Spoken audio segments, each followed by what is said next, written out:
Good day, strategy gamers. This is First Contact Strategy Gamers. This is First Contact Gamer coming to you today with episode 1 of our Rule the Waves 2 Let's Play series. In this series, we're going to be going from start to finish of a campaign game starting in 1900 as the Japanese Empire with about 30 minutes per episode. So here on this screen, these are the nations that you can choose from in Rule the Waves 2. If you're not familiar with this game, certainly there's some fantastic content out there currently on YouTube to support it. My personal favorite is Tortuga Power's videos. An Historical Gamer also has quite a few as well. So if you need a bit of an intro or you want to look at some other viewpoints on the game, certainly check out theirs. We're going to choose on the map here Japan as our starting nation. And on the right here, we get some information about exactly what this empire looks like in 1900 and what are some of the bonuses that they may receive. So we're going to be using historical naval budgets. It's a little bit more difficult to play with this, but I really like the realism that it adds to the game because you really do have to be careful of nations such as, say, Great Britain, Germany, and France. Whereas we may be a little bit more competitive against someone like Russia. We're a little undeveloped with our shipbuilding industry. We have surprise attacks. So at the beginning of a war, we can try to do a surprise attack on our enemies. We start with a dock size of 10,000, and we do not have access to oil currently.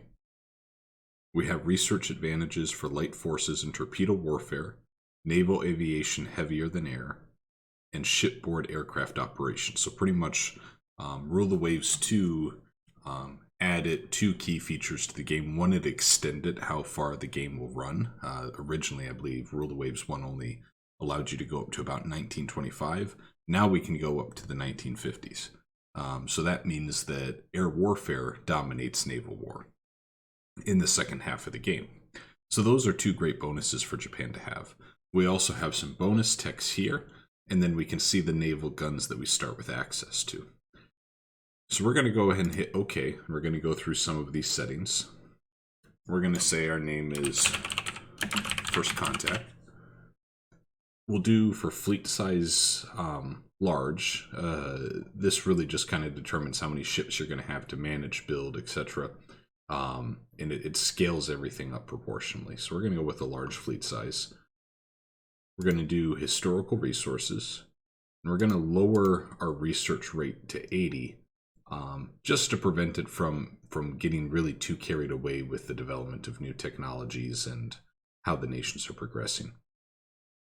We're not going to give the AI advantage, but we are going to do slow aircraft development, and that's also going to be, in my mind, to try to reflect the fact that there wasn't this situation where every navy suddenly knew that aircraft was going to dominate naval warfare. And then we're not going to do a manual build of a legacy fleet. We're going to start with the legacy fleet that the game gives us. So you have two options there normally. You can either kind of start with a blank slate and design all of your starting ships, or you can let the AI kind of pre-populate for you some starting ships that you have available. And then we're going to choose a game slot to put this game into. We're going to do game slot 4. We'll hit OK. And then this brings us to the actual game interface. So in Rule the Waves, you're acting as kind of the naval secretary of one of these great powers. So we don't get to actually go first person into any of the ships. We don't get to say, hey, nope, I'm clicking declare war on this other nation. Merely we're an advisor to the government, but we're responsible for our nation's navy. So that means that every month we have a budget of funds to work within. We have bases to manage, gun emplacements to manage, and we primarily are going to be designing our own ships, then constructing them, and managing against our budget and other tensions that arise through an event-based system. To try to end the game both geopolitically in a stronger position, but then also with as much prestige as we can possibly maintain.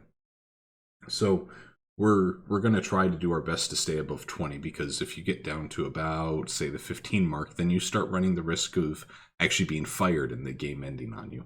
So we'll set a goal of always staying above 20. We're also going to set a goal to have at least one war every 15 years at minimum, just as kind of a keeping some content there for us. 15 years sounds like a lot of time, but we'll just say that's going to be the minimum to make sure we don't get a little too passive with what we're doing. And then these are the ships we have in service. I'm going to hop over to the map. We're also going to set the objective of trying to make ourselves the only force in Northeast Asia, Southeast Asia, and the South Pacific. That's a pretty big task to accomplish, especially with historical resources. But my goal for us is that by game's end, we control pretty much all assets within these 3 territories. Whether or not we'll be able to do it, you're going to have to keep tuning in to see. So this is the map area, and when we click into, say, Northeast Asia, we see various stats about the geography. It shows you, for example, how many ships Japan, that's our nation, currently has there. Germany has ships stationed there. Great Britain has ships stationed there. And then we see some of the different base capacities that each nation has.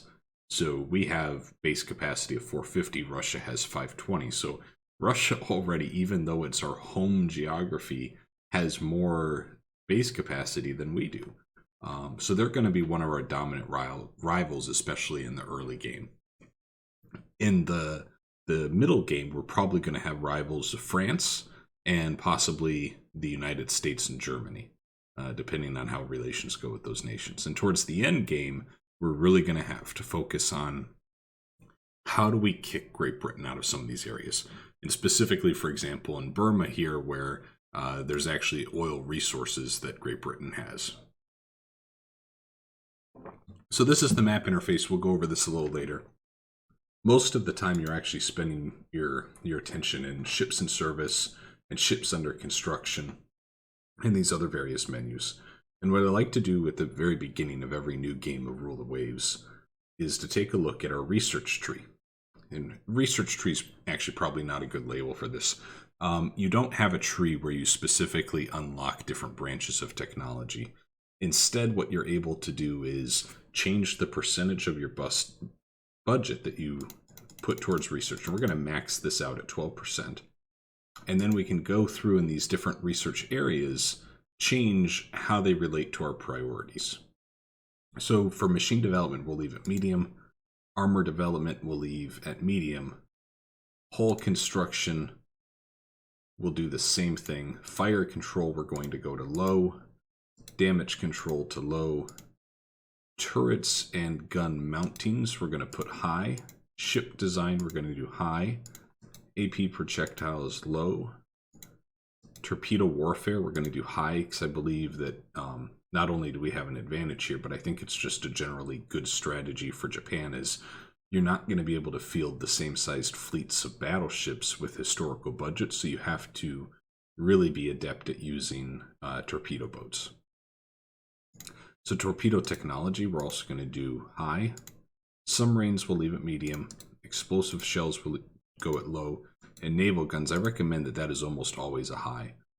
With this game, one of my favorite things about it is there's absolutely no perfect min-max strategy to win. There is no template of, what you do these 17 things at the beginning of the game and you're golden. It's not like that.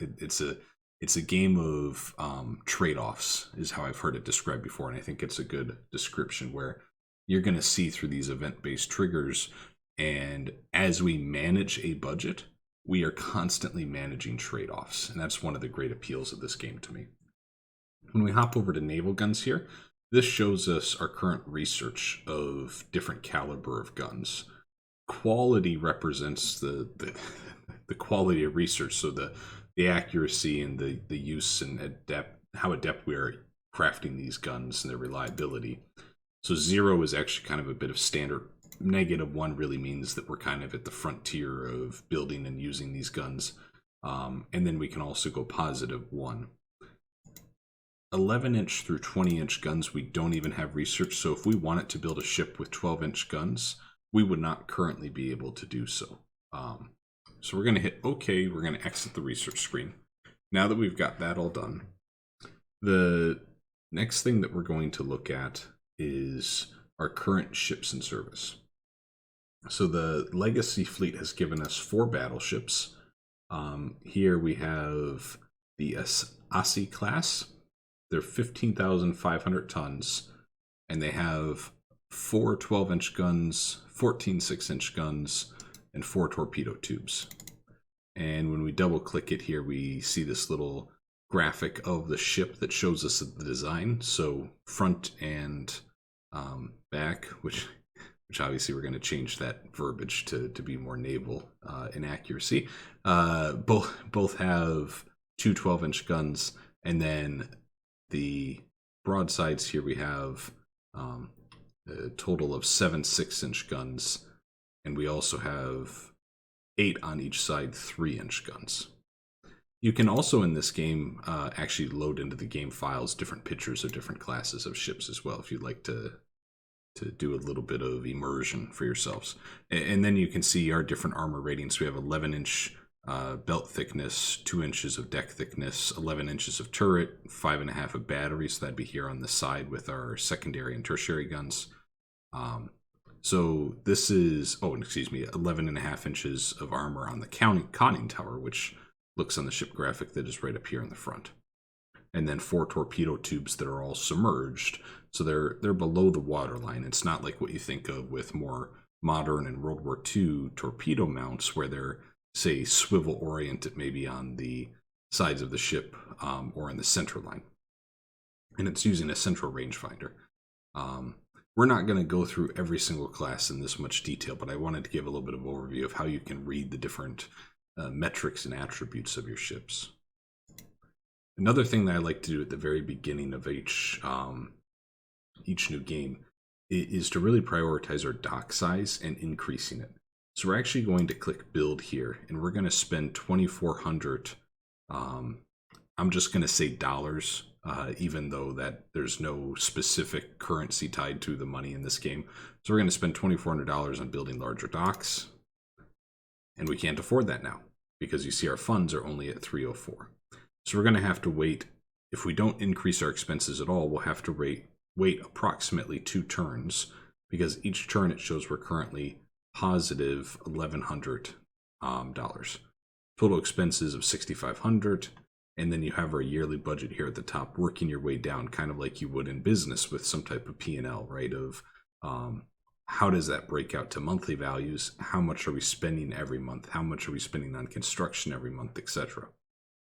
So you see that we're actually spending quite a bit right now building new ships, much more than we're actually spending on maintenance. So one of the columns here, as you can see, each month of the game, and 1 turn equals 1 month, we're spending 240 for each of these battleships just to maintain them, right? And what's a little curious here is you see we have these 4 light cruisers. This one, actually, they did 2 different designs of light cruisers, it seems. One that is 5,000 tons displaced. The other one is 3,800. And it has 8 6-inch guns, so that's really the difference as opposed to 10 4-inch guns. So its primary guns are of a higher caliber. And it's 2-inch armor pretty much across the board. Let's see how that compares to the other. This is similar. It's pretty similar. 21 knots. I didn't check the speed of the other one. 22 knots. Okay. So they're pretty comparable, but one is costing us $33 more per turn. That all adds up pretty quickly. And then you see that we have a very large fleet of destroyers, which kind of matches the design for a lot of players with Japan, as they really are adept at torpedo warfare. The status here shows you what the current role of the ship is. What is it doing right now? And then you see location. So AF stands for the active fleet. And we have this heavy cruiser that's currently in Southeast Asia. I'm also going to go in here and I'm going to take this light cruiser, and we're going to move this ship to Southeast Asia as well. We're going to choose here, Southeast Asia is the destination, and then it's coming from Northeast Asia. We could also go through and add other ships to also move them. Okay, and then that will actually move over the next turn to that fleet. When you right-click on a ship, and this is going to feel very Windows-based with how much right-clicking and kind of the menu design that you have in this game, it gives you a lot of different options for what you can do with each ship. So we could toss it into the reserve fleet, which then is going to mean if we have a war come up, we're going to have to work that ship back up, and it's not going to have quite as high of crew standards because the crew hasn't been actively out at sea and patrolling and other things that you might be doing in the region.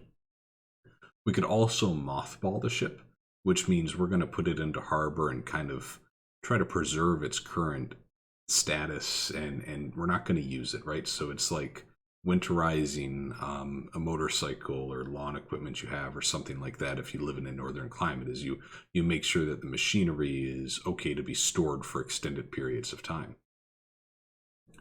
And then you can also put them on trade protection if we were at war, to foreign station. If we were at war, we could put these as a raider, and then we could also move ship, which is what we just did. We can also rename the ship. We can change the picture. We could just scrap the ship. We can hit view data, which brings us to the same menu you get when you double click on this row. And we can open the design. And here you see the actual design window, and we'll get to this when we start designing a ship, but this is how you design new vessels for your fleet. And we'll go in this in more detail momentarily. You can also open up that design menu to rebuild it. So in some situations, you may have a ship currently in your fleet, but maybe you just got much better guns than when the ship was built, and the ship's 12 years old, but you want to keep it kind of modern. You can open the design for rebuild, change out the guns, and actually, just as happened many times throughout history, your nation then will refit that ship with those guns. And you can also just do rebuild if you already have a design in mind. And manage air group. Air we're not going to get to for at least another 15 to 20 years in game time. Just based off of, we have to research first various air technologies to start getting aircraft as straightforward as that is. So we've gone over some of the interface here in ships and service. We're also going to look at ships and construction. And here we have 2 battleships that are being built. I think we're going to let these finish. They only have 13 months left. And you'll see here that Japan actually contracted with Great Britain to have Great Britain build these 2 ships in their shipbuilding facilities. Because when you look at their displacement, you'll see that that's actually greater than the size of ship we're capable of building. So the slipway in the shipyard, right, you have to expand it to larger sizes when you want to build larger ships, and that takes a lot of effort and kind of industry expertise to be able to do so.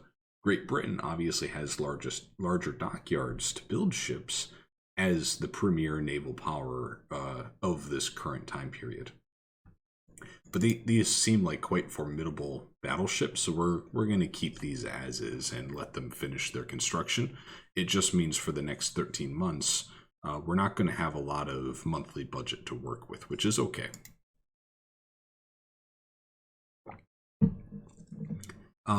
We have a tab for submarines too. We're not going to do anything with submarines until a little bit later in the game, but you can actually go ahead and build submarines as you research different classes of them, and this is where you would manage them, just the same way that you manage your surface vessels in the ships and service tab. Coastal fortification tells you where you have different gun emplacements or other assets on land, and when you're fighting in the game's tactical battle engine, these are all live, right? You can be defending a port, for example, with your merchant vessels, and the 6-inch coastal battery might actually be very useful to you. And then you have just kind of a history of past ships sunk. This is just kind of a data view of the map. And then, again, a bit of a data view of the different bases that we have available to us. So here we see the different base capacity of our assets and just how much we can store in each. So for example, really, we just have this one colony currently present in Southeast Asia in Formosa, and that means in Southeast Asia we have a base capacity of 110. And Southeast Asia, again, is being, it's right over here. So we zoomed in with the mouse wheel, and then you can right-click to drag. So this is really effectively Taiwan modern day. So when you zoom in, right, you can see a little bit more detail.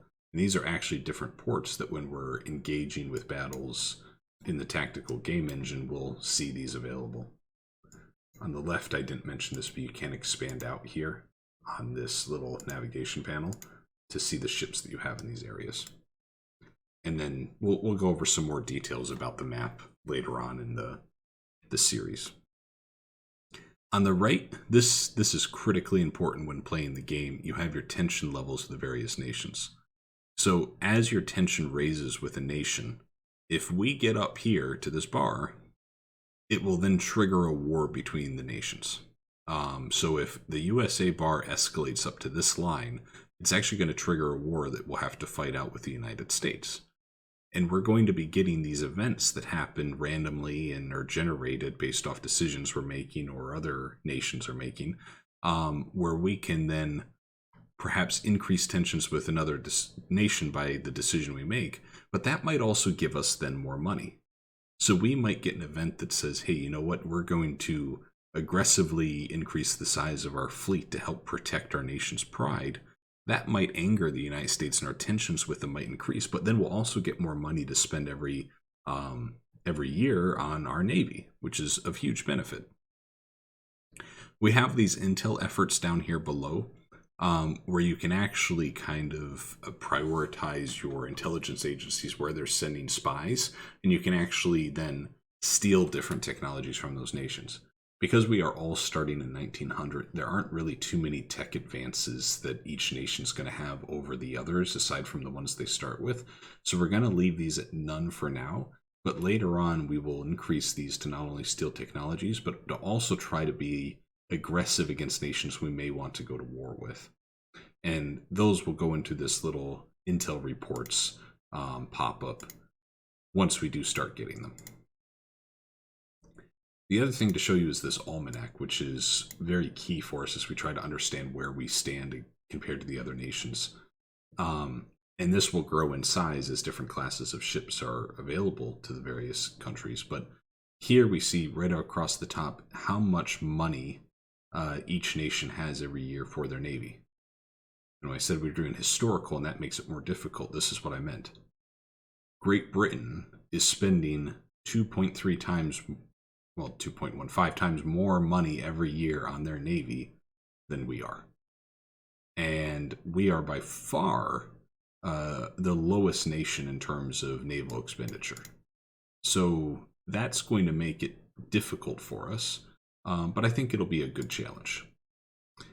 The other thing to look at is it takes each ship class and says how many ships does each nation have. So this was pretty common knowledge for much of the modern naval history, where you knew, hey, you know what, Great Britain has 16 battleships in service, right? Because you would do ceremonies launching the ship, and you would do press coverage of it, etc. So the actual ship numbers and their size were pretty well known to all nations. So that's why this data is available to us. So again, another example of the disadvantage we find ourselves with, we have 4 battleships. That is the lowest of any nation in the game. Heavy cruisers, same situation. We're actually tied with Italy for having the fewest heavy cruisers. Light cruisers, it's not even close with most of these nations, right? Great Britain has 3 times as many light cruisers as we do. Destroyers is the only one that we have some advantage in when compared to Germany and the United States. So we are in a bit of a deficit position here. And when we click on a specific nation tab, here we get a lot more detail about this nation. So it sees that we're currently building 2 battleships. If we were to go to Great Britain, we could see what they're currently building as well. So this is a pretty high-level overview of the interface and a lot of the features that we'll do. Building bases, air groups, all of that we're going to slowly introduce through each episode. But for now, we're going to leave them as is. We're actually going to execute our first turn by clicking the turn icon. And at the end of each turn, we get this kind of message log of things that have happened, and then we're going to get event drivers that we can click through. So here we see that Russia has laid down a new battleship to be built. hit close, and we don't have any decisions to make. We're going to hit turn again because we just want to get enough money to build these ports. And here we see the United States has increased how much money they're spending on their Navy each year. Lucky us. We now have enough to actually increase our docks, so we're going to do that. And as with most things in this game, it accurately realizes that things do not happen immediately. It is going to take time, specifically a year, to increase the size of our docks, and it's going to increase them by 1,000 tons. So it's going to take 1 year to increase our dock size by about 10%. And now that we've done that, we're going to start building up our kind of balance that we have available to us, just for a little bit of a buffer, because another way that you can actually literally lose this game, other than just being defeated through warfare or being fired, is you can also be fired for mismanagement of your budget. So you can lose prestige based off the decisions you make, or the battles you lose, or the ships that you lose, but you can also lose prestige and your job for mismanaging your budget and going into the red. So we want to get a little bit of a buffer in these first few months of us being in the role. Oh, our first event, April 1900. So there's been an internal upheaval in the Virgin Isles. The USA is apparently sending a force there to restore order, but is likely to have far more reaching plans. What do you recommend? So we have 3 options available to us. When we hover over each, it's actually going to tell us what that option will do. So if we send them an ultimatum demanding that they back down, it's going to pretty measurably increase our tension with the United States, bringing us closer to this verge of war. We could push for an international force, right, where we try to partner with other nations to get them to stop. And here you see the tensions icon is just +1 instead of +2. So it's a little less aggressive response from us. Or we could say, this is of no concern. I'm going to say this is of no concern for us for a couple of reasons. One, if the United States gets the Virgin Islands, it's not a huge deal to us. It's not a big problem, okay? The second is, whenever possible, try to get something in return for the tension going up. So a lot of times when your tension is going to go up from a decision, you can also find ways then to get more budget, right? Because you're getting more backing from your government.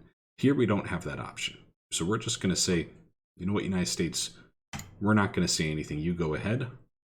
And here we see that they have taken over control of the Virgin Islands.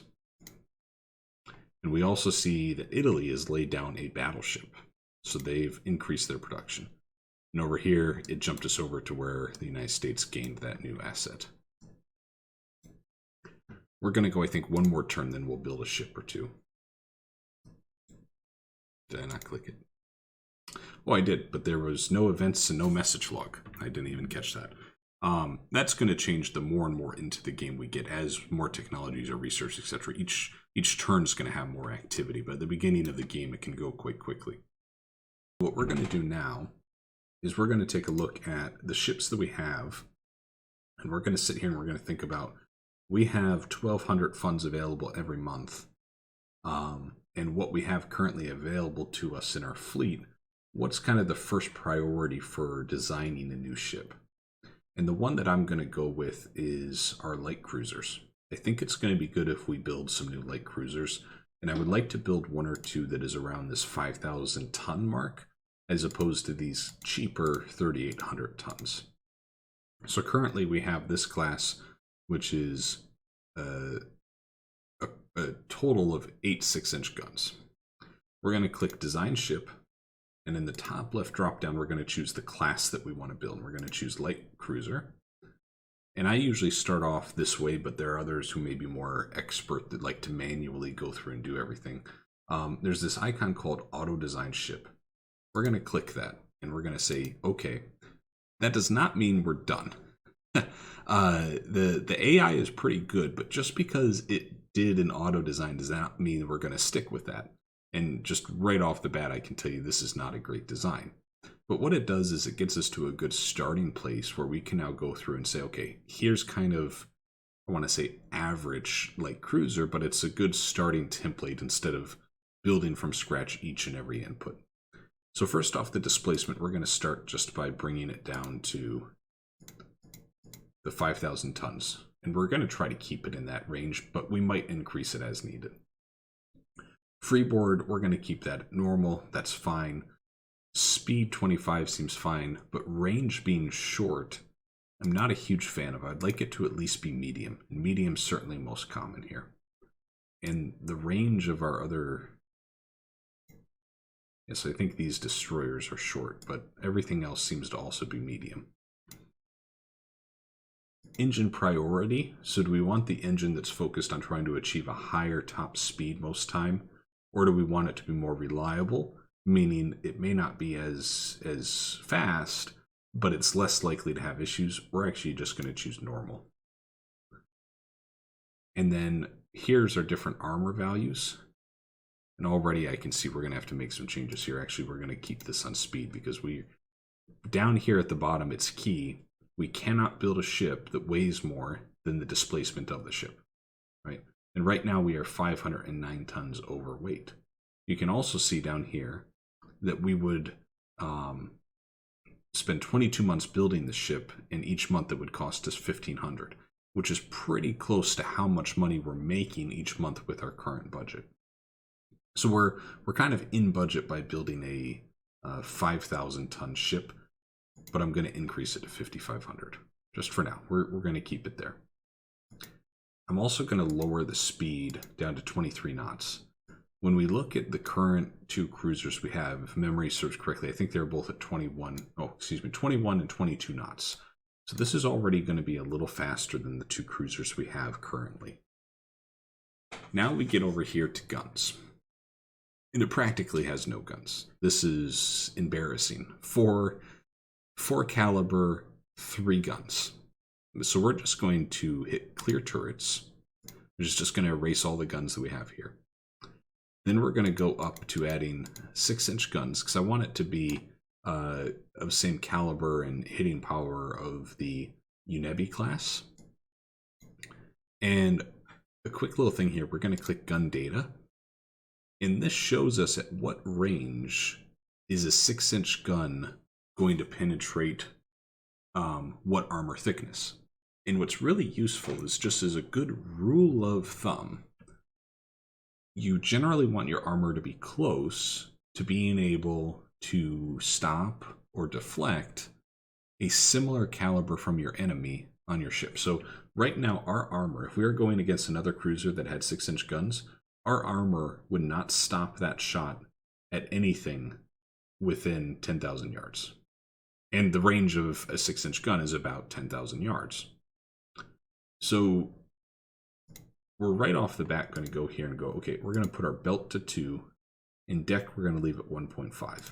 So the difference between those two armor classifications, and this is a very general statement I'm making, there are more complexities than just this, but at close range, where the shell is traveling at a, not parallel, but pretty close parallel path as the water line, it's just hitting the side of the ship straight on, right? That's belt armor. Deck armor is if you're at longer ranges, right? You aim the gun up in elevation, and that shell then travels in an arc, and it will actually hit the ship rather on the top, if you will, not on the side of the ship, and that's the deck armor. So in most cases, when we're getting into gunfights with our light cruisers, most of the time we're going to be engaging other cruisers at similar ranges, and it's not going to be from long distances. So we're going to have a little higher belt armor than we do deck armor. Now when we look at gun data, it's a little tough to see, but it did highlight that anything beyond 7,000 yards won't penetrate our ship if they have 6-inch guns. So if they have 6-inch guns or less, and they're more than 7,000 yards away, this light cruiser is going to be relatively safe. But now that we've changed this to be 6 caliber guns, you see we don't actually have any gun turrets on the ship right now. So we're going to click Add Turret. And we're going to add turrets to the forward and the aft. And I don't know if we have the technology for this. We're going to try doing double turrets where we have two 6-inch guns on the front and the rear of the ship, the forward and the aft. Hit OK. And now, because I'm not sure if we have the technology for that, the AI provides us with this wonderful tool to check to see, is this design of ship legal with not only its size, but also with the technology that you have available to you. This system will let you put on guns and other assets that you haven't even researched yet sometimes, but that doesn't mean you're going to be able to save this design and build it. So we're going to click this check design. This is going to tell us all the issues that we may have with the ship. So the first thing is that it looks like we don't have dual purpose secondary guns. So we're going to have to get rid of those. And dual purpose meaning that they can be fired as kind of an anti-air platform and against enemy ships. The turret A and turret Y, which is our forward and our aft turrets, the main guns are less than 9 caliber turrets without reliable training and elevation gear. And this comes down to the quality, right, that we have of the gun caliber, which is -1. So our rate of fire is going to be reduced by 20%. And the above water tubes for torpedoes, that is, are not researched for the light cruiser class. And you see that the AI design added these 2 swivel mounts of torpedoes, which I should have caught right away. They're not going to be legal because we haven't researched that technology yet. And then we have too much unused displacement, meaning we haven't put enough on the ship, which makes sense. So there's lots of things that we just need to go through and adjust. So we're going to hit cancel.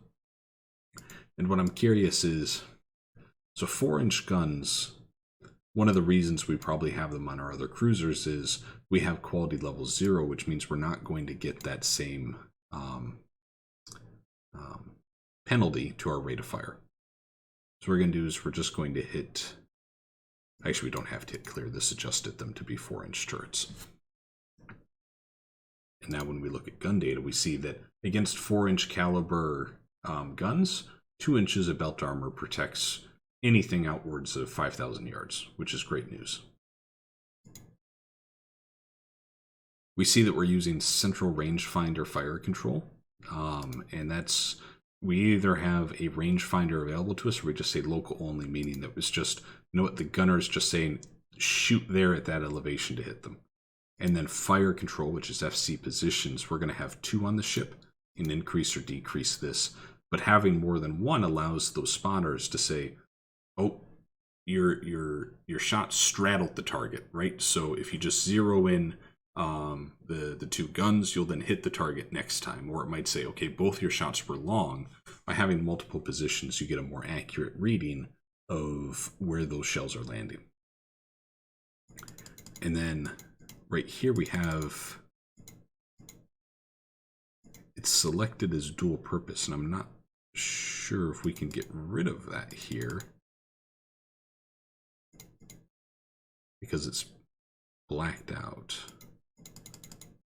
So let's just try this. We're going to say we're going to have 3-inch guns. We're going to do 16 of them.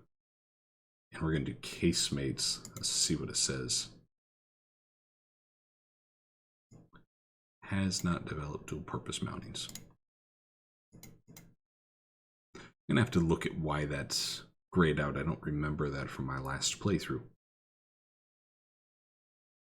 So what we might have to do is we're just going to click AI design. And you see here it gave us a design where it doesn't have dual purpose selected. So we're just going to go with this here. And we'll quickly get back right to where we were. So 5,500, 23 knots for speed, normal priority. And then we're going to, looking at it, let's actually do 5-inch guns. So we're going to clear those. And let's do forward, aft, and I wonder if it will let us do port forward, starboard forward. Let's do single turrets. Can I combine A, 1 and 2? Okay, yes, we can't have these 2. And now when we do check, let's just see here. So we're going to clear the torpedo mounts because we know we can't have the above water ones. Okay, yep, so we're getting closer here. Range we need to put back to medium. I missed that. I wonder... We probably haven't researched anything for the wings, but let's see if we can add them. No, we can. Okay, excellent. So we're going to add more here than on the wings. We can add them there too. So then here's kind of the layout, right? As we have 3 forward, 1 on each side, and then kind of in the middle. Perfect, perfect. So that's all good. And then we're going to add 16 3-inch guns and casemates. So casemates aren't an actual turret, right? They're kind of built into the ship. And this has 1 pro and 1 con, mostly, right? The con is that because they're closer to the water line, 2 cons, let's go with 2 cons. Closer to the water line, they may not always be available, right? You're not going to shoot through this wave that's just a couple meters off to the ship if you're in rough sea conditions through a casemate. Because you're at a lower level, whereas at the top of the deck you're higher up as opposed to the sea level. The second con is you're never going to have the ability to have the swivel mount, say, center line of the ship or in the front, where you can shoot both to port and to starboard, right? Because it's just built into the side of the ship. It can't swivel and shoot through the ship. A pro, though, and this is a really nice one, is that because it's part of that the side of the ship, it actually increases your armor value a little. Because the armor thickness on the turret is going to be higher, generally, than the actual belt armor of the ship. And you can see here that on our turrets, and we don't currently have any for secondaries, we'll probably add it, our turrets have 3 inches worth of armor. And the reason that you put more armor on things like turrets is, and this is especially true on the larger, like, say, battleship class or size ships, is one shell penetrating one of those turrets, if that's where the ammo storage is, not only do you lose the gun, but you're then at risk of actually having an ammo explosion within the ship, which would just cripple and sink the ship almost immediately. So we're going to finish up the design of this, and then we're going to call the episode to a close. Let's see what else we have to look at. We're currently good on space, but we do need to add some torpedoes. So we're going to add probably, let's do these 2, and then a forward and an aft, I think. And we're just going to do 1 tube in each. Let's see if that's legal. It is. Good. Through here, this is all going to be unlocked a little later on in the game as technologies, right? So anti-aircraft guns don't make sense in 1900 when humans have not achieved flight. And then over here we have flight installations and missiles. So here's if we were doing, say, a carrier, different settings you might have, or a catapult, right? Show turret arcs, by the way, just shows you where each of those turrets can engage. Torpedo defense, we're not going to spend anything on because it'll actually take up a lot of our remaining weight. And I don't even know we have the technology right now. Crew accommodation normal. So you can do cramped. But really what it's going to do is the crew's going to suffer when either not in a region where you have a lot of port capacity, or when it's based outside of kind of your home area because it's, let me just put it a different way. The crew is going to be unhappy that there's cramped quarters, and that's then going to suffer with ship performance. Let's go through and increase deck to 1.5. And you see now we have much less weight remaining. I'm actually going to increase the ammo because on ships like cruisers, I find you often do run into ammo concerns. And maybe we add in 2 more casemates. That's too much. So we're going to bring ammo down just a little. There you go. So then we're getting here pretty close to our weight. You don't necessarily have to be right at your weight, but having too much unused weight then raises into the question, why are you building a hull that is that large? And your maintenance cost is going to be pretty relative to the actual size of the ship, right? So we're going to do one last check. It says everything's okay. So we're actually now going to save the design. does the check again. We click OK. And it says it was saved as the Shishima. I should have renamed that to something I'm not going to struggle to say. And it asks us, do we want to start developing this design? And we're going to have to spend money and take 2 months to actually design this ship. But yes, we do. And now that will deplete from our funds. And in 2 months, we'll be able to build that ship. But we're now actually at a pretty good stopping point for episode 1. So I'm going to close it out here, say thank you so much for giving this video a review. If you could like or subscribe, it'd be greatly appreciated. And if you have any questions or comments about the game, please add them in the comments section. Would love to answer any outstanding thoughts people have from watching this video. And I'll see you in episode 2. Have a great day, gamers.